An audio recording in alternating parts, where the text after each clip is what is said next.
All right, so I was trying to figure out what the best way to do this presentation would be. Given 45 minutes, what's the most important information to share? And I sort of came up with 3 questions about coaching that I wanted to share. I'll just kind of work them through. Jason, maybe, jump in at any time, but you might want to, in particular, pause at the end of each piece and throw out some questions that have come up or that you got in mind. And the questions really are just to sort of position what is it we mean by instructional coaching. And so the first question is, what's your approach to coaching? And this is just really to, I think if you're trying to decide what kind of coach am I, or you're trying to decide what kind of coaching do we need to have in our district or in our school, I think the first thing is to know exactly what is it we do. What kind of coaching do we do? And so I've got a couple sort of frameworks for making that distinction. First distinction is between what I call surface coaching and deep coaching. Joellen Killian a few years ago wrote an article in a book that I edited, and she distinguished between coaching light and coaching heavy. And so what I'm saying here is really deeply influenced by her thinking. But surface coaching isn't a bad thing, but surface coaching is not bringing about major changes in what happens in the classroom to improve the quality of kids' lives. So surface coaching might be about sharing resources. Surface coaching might mean I come in and observe your class, and then we have a conversation. But deep coaching is where real significant change happens. And usually what happens is, to some extent, the teacher's story about how they teach changes. Deep coaching and surface coaching, the way we do it, are all guided by the teacher's decision-making process. But in deep coaching, we set a goal. We pick a teaching practice to hit the goal. And then we make adjustments until we hit that goal. And so most of what we would call instructional coaching, we would call deep coaching. And in any school, you're probably going to be doing a little bit of both. But for lasting, deep change, I think it's probably the situation that you'd want to go for deep coaching that makes a real impact. Second way to distinguish between different kinds of coaching is to look at the particular coach's approaches to coaching. Facilitative, directive, and dialogical.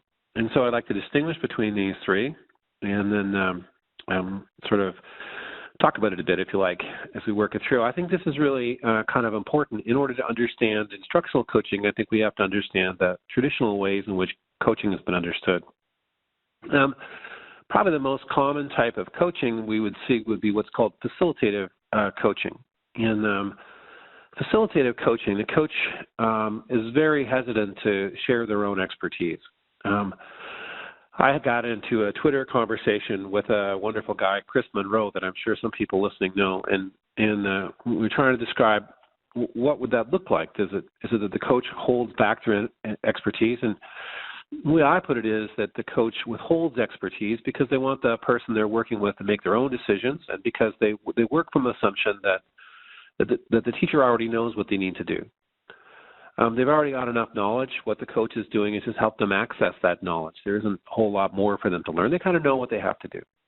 And Chris's way of putting it wasn't that the coach withholds expertise, but the coach puts their expertise to the side. And so either way, I think that's a good way of putting it. In the facilitative coaching, the teacher does most of the thinking. And what the coach does is, through listening and mediating thinking to some extent, and through powerful questions and sometimes probing questions, the coach helps the teacher set a goal and work to hit a goal. And I've written down here that it's a teacher-focused goal, but I discussed this a while back with my friend John Campbell, and he said that he thinks it could be a teacher-focused goal or a student-focused goal. He wouldn't limit it to a teacher-focused goal. But at any rate, in facilitative coaching, the idea is that the coach facilitates the thinking of the teacher or the student or the principal or whomever they work with, doesn't really come in with the idea of expertise to be shared, and through coaching helps them set and achieve goals. That's kind of the idea. In the directive coaching approach, on the other side, the focus is that the coach's expertise is the focus of the coaching. And so in directive coaching, you have some kind of program or a teaching practice or some kind of pedagogical approach that you're wanting to spread, and the coach's job is to help people learn that particular practice. Consequently, the coach does most of the thinking because the coach is helping a person learn that particular practice. And the goal in directive coaching is that the person learns a particular strategy or teaching practice or program. Now, the challenge with the directive approach is that unless the person wants to learn the practice, it's not very, very effective. So, Jason, you are my coffee coach. You have taught me how to make a top-notch cup of pour-over coffee. And although you were deeply respectful, I asked you to be directive in coaching. I said, tell me how to do it. And so you made a lovely video for me. You showed me how to do it. In that case, kind of a directive approach to coaching where you're just telling me how to do something I really want to learn, it worked well. But if you were showing up to teach me a program that I don't really see the value in, I don't know how directive coaching can work really well. And also, it doesn't value my expertise at all. It simply focuses on the other person's expertise. So Jim, can I ask just a quick question? If you're considering the right approach at the right time, if we consider that, what kind of approach might work best and when? Well, I would say, and I haven't talked about dialogical approach yet, but I would say the directive approach works really well if the people you're working with are excited to learn the practice. So if you're going to take me out and teach me how to surf, you'd have to teach me how to swim first, but then you'd have to teach me how to surf. Then I would just say, tell me how to do it. I don't know how to do it, so I want to learn. But the trouble is, if you were going to come and tell me how to write or how to teach or how to give a presentation or how to coach, and I didn't like your model, I'm not sure the directive approach would work. And you wouldn't be accessing my expertise so much if you took the directive approach. You would just be teaching me how to do something. So directive is great when somebody doesn't know something and they want to learn it. But it's not so great when somebody already has a lot of expertise and they're not that keen on learning it. Well, the facilitative approach, I think, is great for things like kids coaching each other and peer coaching, although I think the peer coaching tends to be surface, not deep coaching. It's great when the teacher does have the expertise to tackle the problem that they want to tackle. And it's also a good way for principals to think about their goals in the school and to problem solve. And let's say you had a teacher who was struggling to get along with their team and they didn't know what to do. I think facilitative coaching can help. But when you need ideas from outside, expertise about what good teaching practices look like, then I think facilitative coaching lets you down. Because facilitative coaching, the notion is that we've got the expertise, teachers got the expertise they need, whereas dialogical coaching says we need to access, the billions of dollars of research that's been spent on instruction. And the classroom is so complex that it would be probably not a good idea not to access what the research tells us about effective teaching.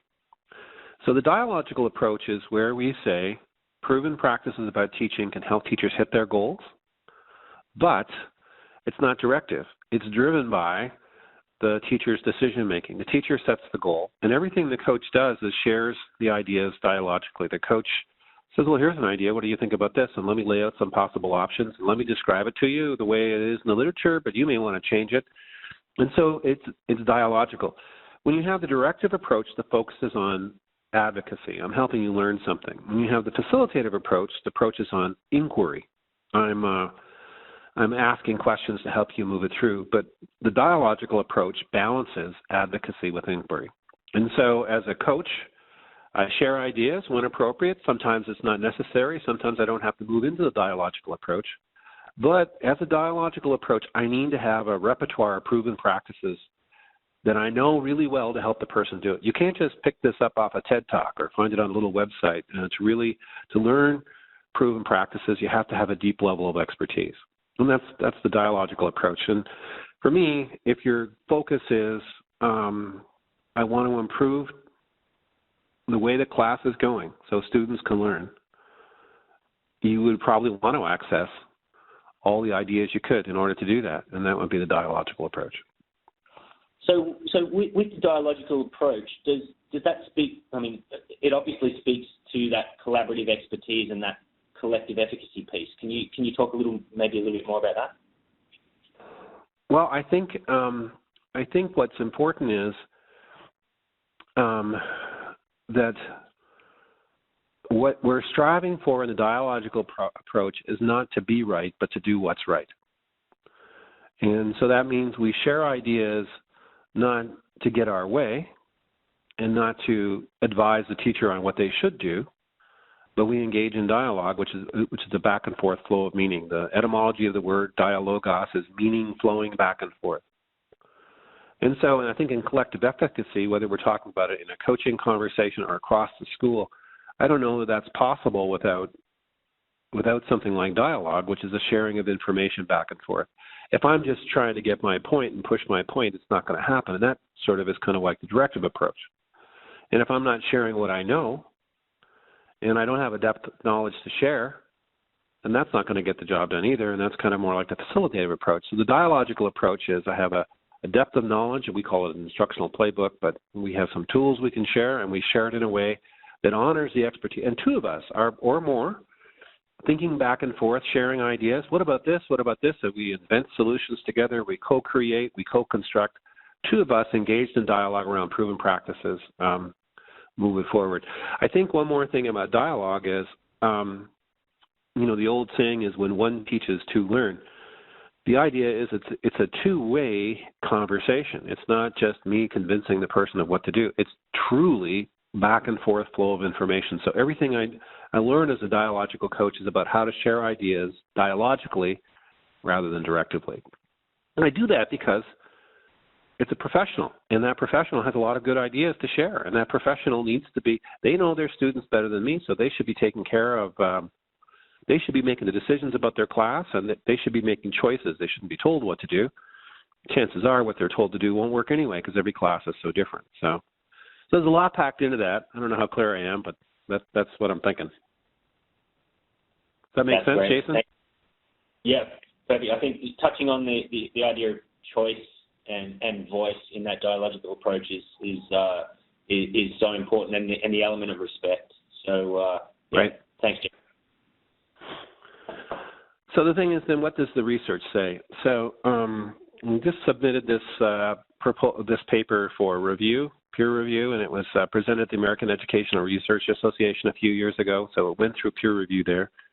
And we work with coaches in Beaverton, Oregon. Excuse me. And what we did is we had research assistants observing the class, and they used this observation form. The question is, what does research say? They used this observation form here. Now, I wouldn't use this observation form except for research. I don't think it's that useful, but the coaches were working in three areas: planning, content, formative assessment, and community building in the classroom. And so we were looking at different things.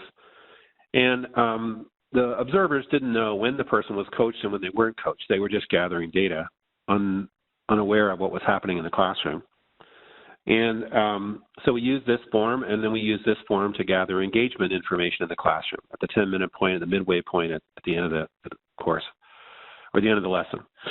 And we used an approach to research called multiple baseline. And so what that means is that we introduced coaching in 8 different teachers' classes at different times. We wanted to make sure that if the scores changed, it wasn't because of Australia won the World Cup of soccer and everybody's happy. It's something else. And if we can show that every time coaching comes into play, it changes every time, then we can feel pretty confident that it's not because of some other variable. It's because of coaching that this happened. I actually think multiple baseline makes the most sense, or at least it's one of the most important ways of doing research on things like coaching, where there's so many other variables.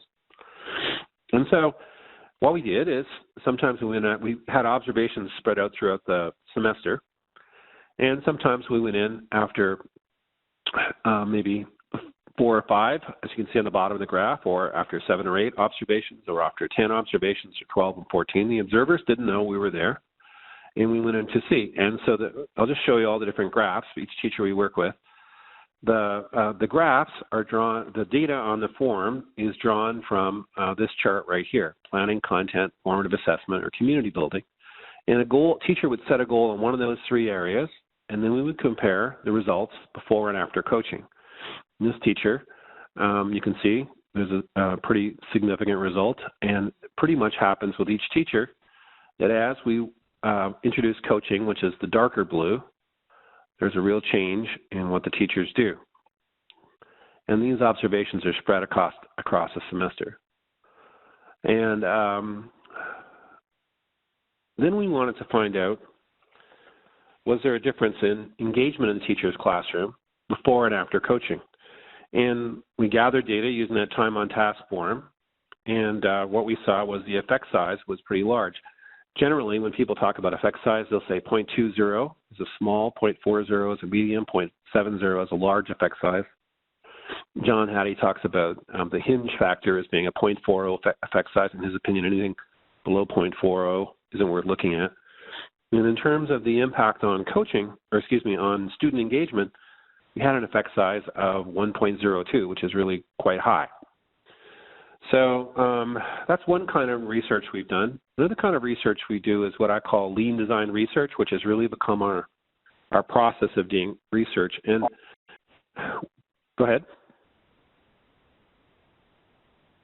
Okay, so with lean design research, what we do is we position the teachers we work with as partners in the research process. They're not subjects being manipulated. They're active participants in the research.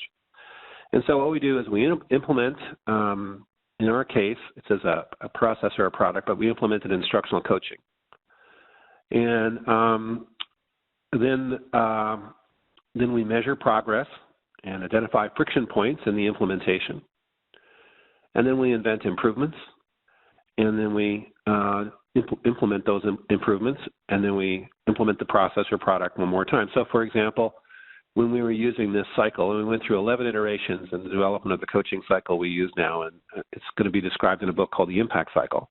We went around this cycle 11 different times over 3 years, and at first we realized we had to refine our method of using goals, and we used goal setting, and we used SMART goals. Then we realized, well, we need to change that to a different model of goal setting, and then we realized the video needed to be a part of it, and then we realized that, well, the way we ask questions could be refined.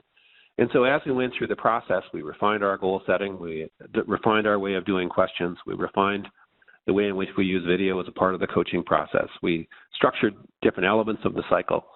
And by partnering with teachers and coaches to go through this process, we came up with what I think is a pretty powerful model for coaching.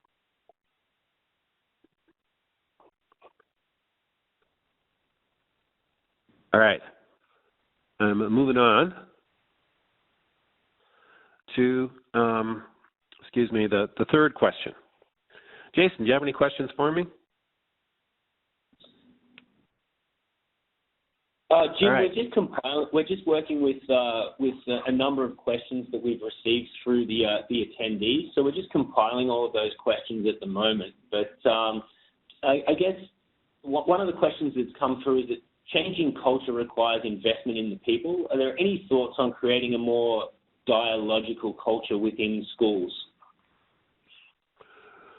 Yeah. I think one of the questions that came through was that one of the schools currently has a directive approach. How could they move more towards taking a dialogical approach to coaching? Right. Well, that's a really good question. And I think the first question should be, is that directive approach working or not? I think if it's working, I'm not so sure that you need to change everything. I mean, if you feel like the kids are getting what they need and morale is high and the school's moving forward and it's a learning organization, then I wouldn't worry about it. But my guess would be if professionals, teachers with degrees and years of experience don't feel like their voice matters, their morale probably won't be that high. Marcus Buckingham did a big survey for the Gallup organization that showed that surveyed over 1 million people. That one of the most important questions in whether or not you're satisfied with your job and you're successful is, at work, do I feel like my opinion matters? And if I don't feel my opinion matters, I don't know that I'm going to be that enthusiastic. So let's work from the assumption that it's not working. then I think it's important to have dialogue around this topic. The book Unmistakable Impact, Chapter 2 in that book lays out some simple truths about helping and some ideas about principles to work from. And so one way of approaching it is to get that book and tear that chapter apart, have a dialogue within the school about the situation. I mean, ultimately, everything is driven by a simple question: what's best for kids? But chances are a non-dialogical approach, a directive approach, won't be best for kids. The trouble with the directive approach is it sometimes can have a quick improvement. There's a quick blip up. But over the long run, morale goes down, great teachers leave, and then when that directive leader leaves and someone else comes in who hasn't got quite the same charisma, the system can get worse pretty quickly. But I'd say the way forward is through dialogue and conversation. Another way, and I'm not trying to sell the books, I mean, if you look up Jim Knight, Ed Leadership, What Great Coaches Do, you can download a free article on the partnership principles. But I think it's just better in Unmistakable Impact. But another option, too, is Better Conversations. That book is all about the kind of conversations that are grounded in mutual respect, equality, choice, and voice. And so that might be another way to do it. But you're going to have to work it through with the ultimate decision makers in the system. So either it's the principal or whoever the principal reports to within the system. If those people aren't on board, it's going to be hard. But I think the way to bring them on board is through dialogue, not through other means. Does that make sense? And yeah, that makes perfect sense. So thanks for referencing that. The lean design research, how does it actually support this process, this shift? You mean the changing of the culture? Yeah. Well, I think lean design research is grounded in fact, I think everything we do is grounded in this idea of equality and choice and voice, that we think that the other person's opinion really is important. And so lean design research is an example of how that plays out in research. We don't treat people as subjects to do exactly what we say. We see them as living organisms, people with ideas to share and to be a part of it, to help us learn with them. I don't know if it would change the culture of a school unless the school itself adopted the approach. But again, I think the more fundamental thing is what are your beliefs. I mean, what you do in life is the result of what you do, your actions, but also it's the result of what you believe. And those things have to be lined up. What are my beliefs and what are my actions? So if I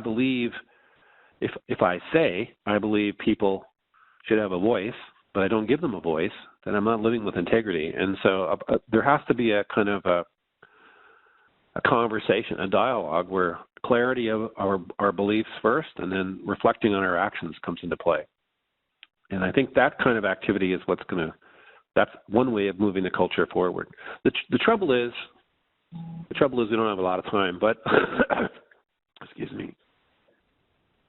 The trouble is power gives people pleasure. And so sometimes it's hard to turn people away from power over towards what I call power with. But ultimately, if you keep the focus on what's best for kids, usually power over isn't the best way. Usually power with is the best way. Jim, that is so beautiful. Thank you so much for elaborating on that, and sorry for taking you slightly off track. But no, it's more fun off track, probably. It was a beautiful piece about school morale, and so thank you. Well, can I just say one more thing and just keep it even more off track?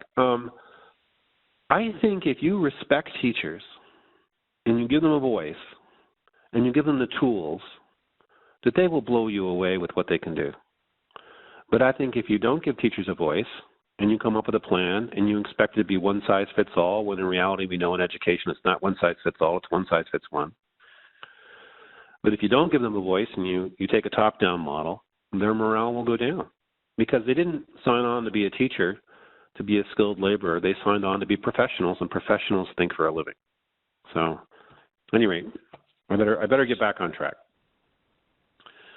Third question is, what do instructional coaches do? And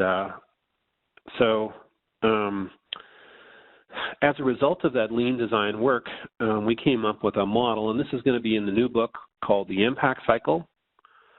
But if you Google Jim Knight, Journal of Staff Development, 3 Steps to Great Coaching, or if you poke around on the Radical Learners blog, you can download a little article that has a good summary of this model.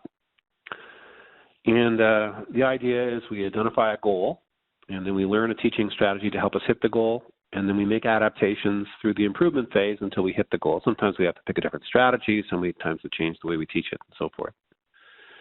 And so in that identify part, we have a model that looks kind of like this, and this is really based on Robert Fritz's ideas about creative tension. That we have a goal we're striving to hit, we have a clear picture of current reality, and we have strategies to help us hit the goal. And I should just say that Shane Lopez, who wrote this book called Making Hope Happen, says that hope involves 3 things. It involves a goal, something we're trying to hit, a goal, and it involves efficacy, a belief that I can hit the goal, and then it involves multiple pathways to hit the goal. And to me, what coaches do more than anything else is they foster hope by helping teachers set goals, by sharing strategies with them, by helping them see that they can indeed hit the goal, and then we're working with them to have them hit the goal by positioning them as the decision maker, the one making all the decisions. But at the heart of it, coaching is about building hope. And, of course, then that's in turn what the teacher does with students. So for us, in our model, and this is different than some other coaching models, but we believe that you have to start with current reality. So we don't go into the classroom looking to observe something in particular. We go into the classroom to help the teacher get a clear picture of a reality. And we see coaching as kind of an active service. And so we're helping the teacher see reality in many ways it can be done. You can go in and video record the class. And for me, video is the most important innovation in education since the computer, maybe since the internet. But video is like Napster is for music. It's going to transform professional development, because when you see yourself teaching on video, you go, oh, I need to change that. Oh, I like that. I need more of that. But video gives you that clear picture of current reality, which is critical for growth, and it also is a way of monitoring growth. And most athletes around the world recognize the power of video as a way to improve. And in something as complex as teaching, it's even more powerful than for athletes. And I've got a book that kind of describes how to use video. The second thing is to interview the students. Ask the kids about the class, what's working, what's not working. And the idea is that kids would be asked questions that focus on particular concerns of the teacher. It could be engagement, it could be achievement, it could be their other attitudes, like do the kids have hope in the classroom? It could be about how psychologically safe the classroom is for students. And it could be questions about well-being or other areas, but to give the kids a voice. And the instructional coach, if you have a coach, can interview a select number of kids, interviewing not just the talkative kids, but also sometimes the quiet students will have a lot of information to share.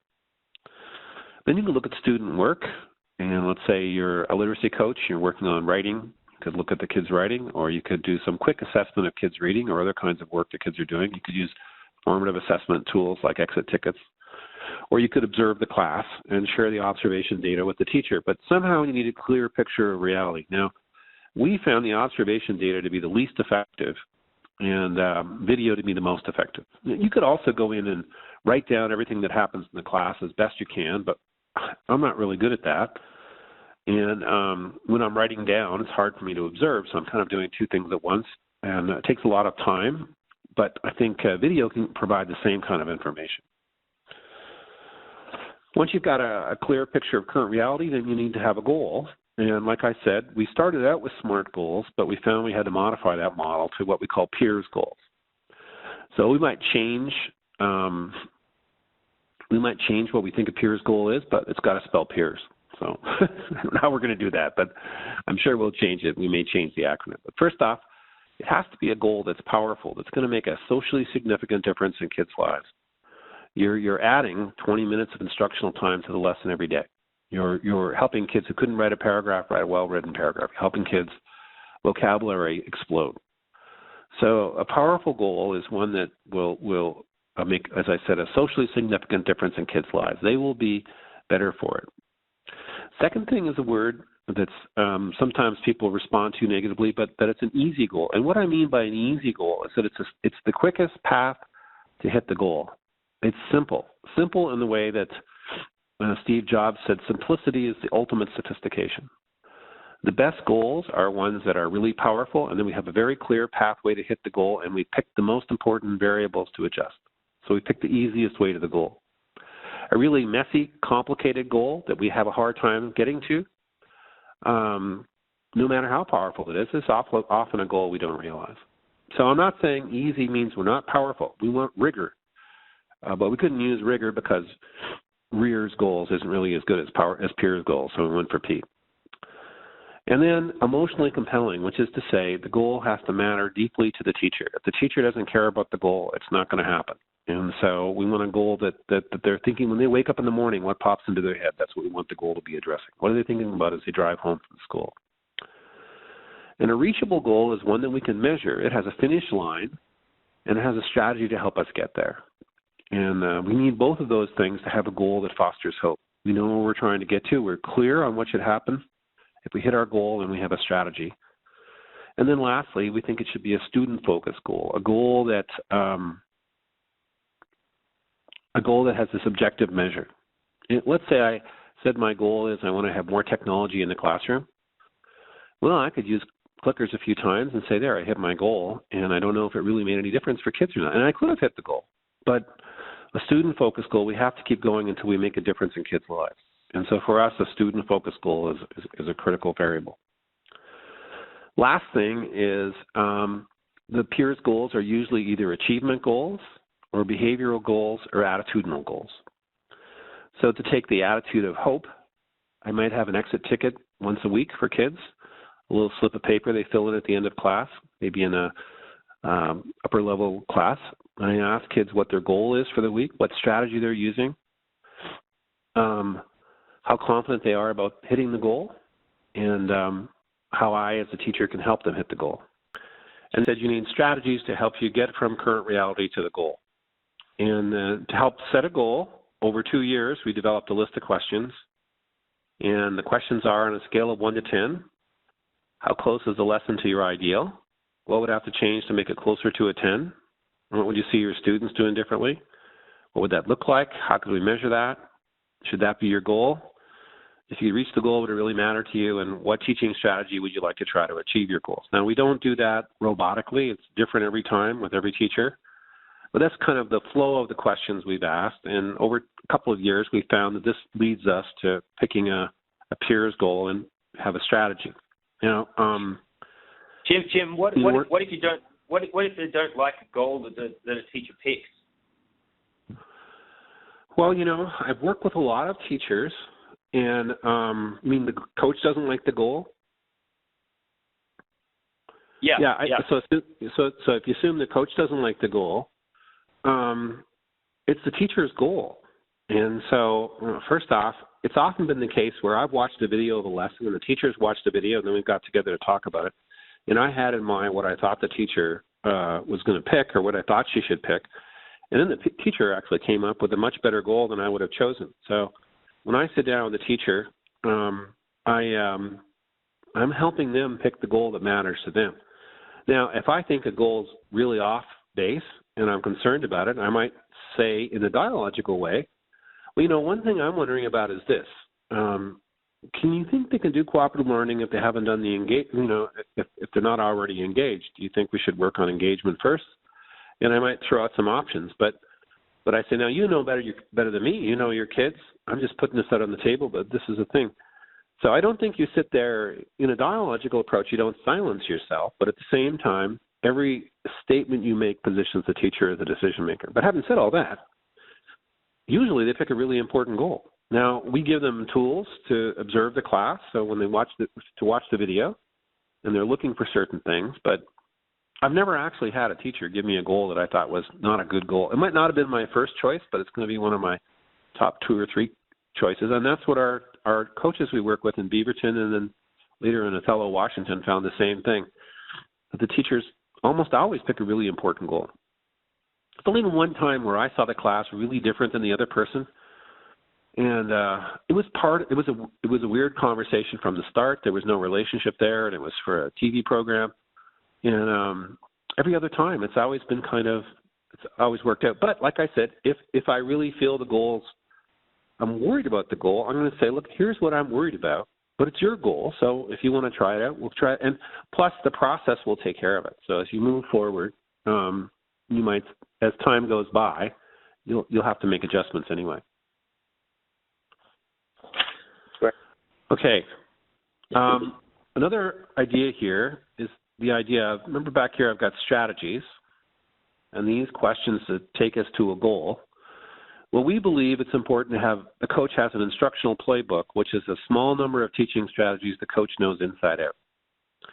And in the instructional playbook, you've got a listing of what those teaching strategies are, which should be able to list it on one page. If you have more than one page, there's a danger of having too much. And the coach needs to know these things inside out. And so one way to make sure the coach knows them inside out is to have a one-page description of each of the practices. So if you look here, underneath content planning, there's guiding questions and learning maps. And so I'd have a one-page summary of what a learning map is and why it's used by teachers, what the research says, what it's all about. And then I'd have checklists, and the checklists are meant to make it easier for the teacher to implement. Now, I might have a checklist on what a good learning map is. I might have one on how to create a learning map.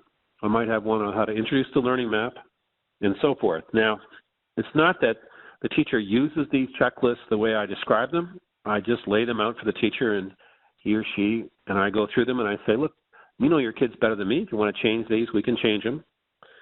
But that checklist is a point of departure for conversation, and make sure that I'm crystal clear, and it allows the teacher a chance to change it. And since we have a goal, the teacher doesn't have to do it the way I say. The teacher should do it the way they want to do it. And then if we don't hit the goal, we'll come back to the checklist.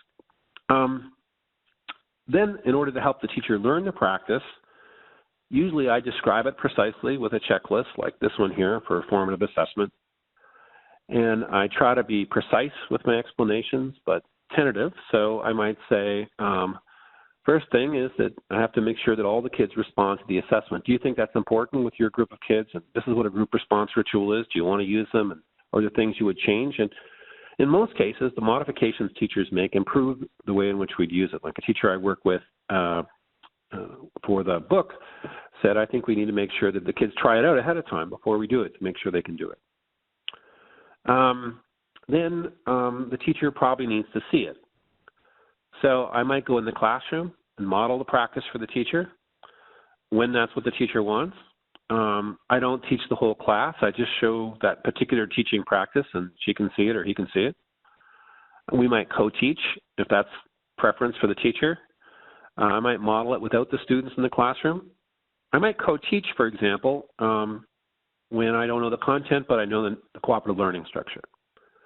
And I might model it prior to class without the kids there if, for example, it's a behavioral issue, because I don't really think modeling when behavior is the issue is a good idea because it erodes the power base of the teacher. We might go to another class together, or she might go and I might cover the class, or we might watch video or some combination of these, but the teacher sees the practice. And then in the final part of the cycle, we essentially explore this question: did we hit the goal? And if we hit the goal, then we say, do we want to set another goal? And if we didn't hit the goal, do we want to revisit how we're teaching it, or do we need to choose a new teaching strategy, or do we need to stick with it and it's going to work eventually? And usually we don't hit the goal initially and we have to make adjustments. So that's pretty much the whole cycle right there. Any final questions for me, Jason, before we kind of wrap up? We've had quite a few questions coming through on the Q&A, Jim. Thanks so much for that. One question that came through, which I found quite interesting, was that the lean design cycle. Is this a generic cycle? Was this developed by yourself? And are as practitioners, are they able to use that cycle as part of discussion with staff with acknowledgement? Oh, yeah. In fact, if people send me a message on Twitter, I'll try to get them a 10-page description of it.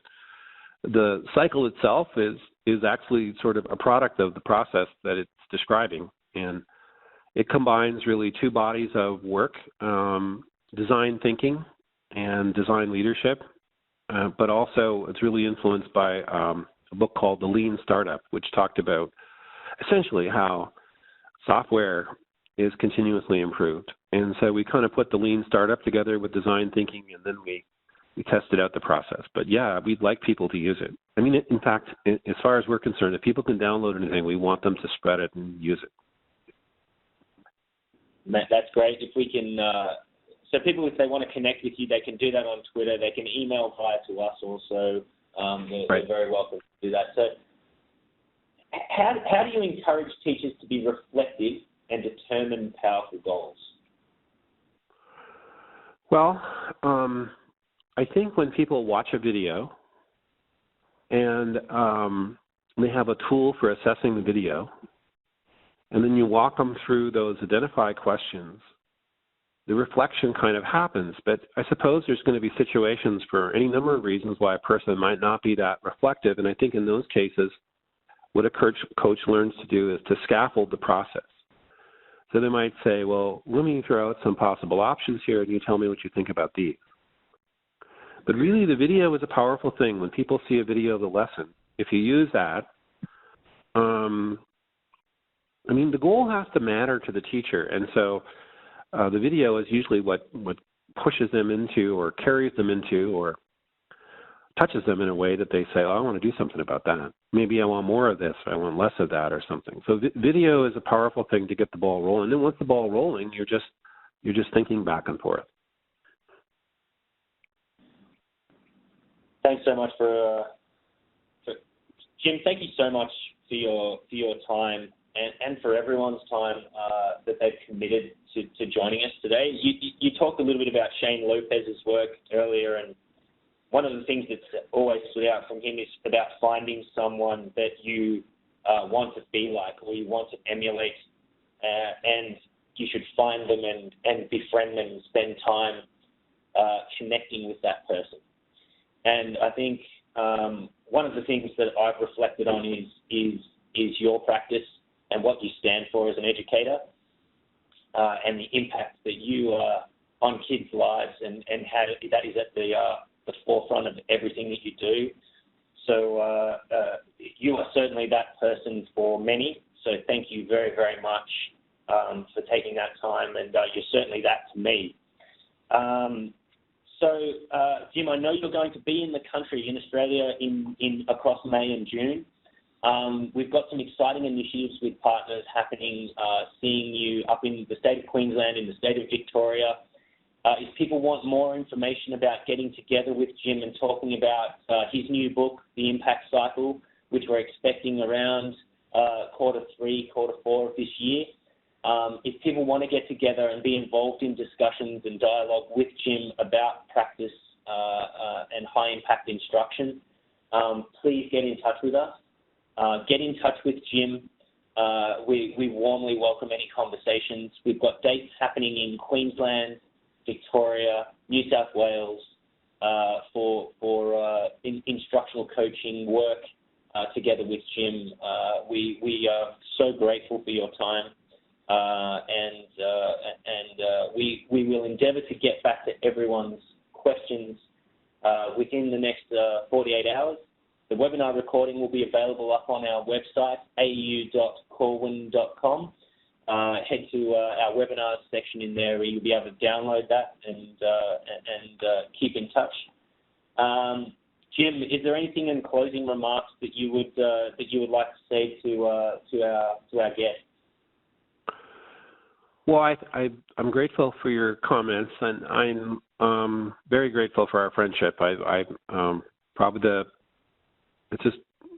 very grateful for it, and I think though the kind thing you said about me could be said about just about every educator. We face a lot of roadblocks, and when our voice isn't heard, it's demoralizing. But still, trying to figure out what's best for kids drives millions of people around the world in classrooms everywhere. So I think your kind comments about me could easily be said to anybody listening to this session too. So thank you for that. Absolutely. Thank you. Thank you so much, Jim. And there's been a couple of questions about your Twitter handle. It's at JimKnight99. So if people want to get in touch with Jim via Twitter, it's at JimKnight99. At Corwin AU is the Twitter handle for us, or simply email us or get in touch with us via our website au.corwin.com for any further information. I know we've already had some queries about dates in South Australia and other things like that. Just get in touch with us. We will be more than happy to point you in the right direction to any events, or to getting in touch with Jim directly when he's over in the country across those May, June dates. So, Jim, thank you so much once again. Thank you to everyone who's joined us. I'm really grateful, and we look forward to connecting with you and keeping in dialogue. Thank you. Thanks, Jim. Thank you, everyone. Bye-bye. All right.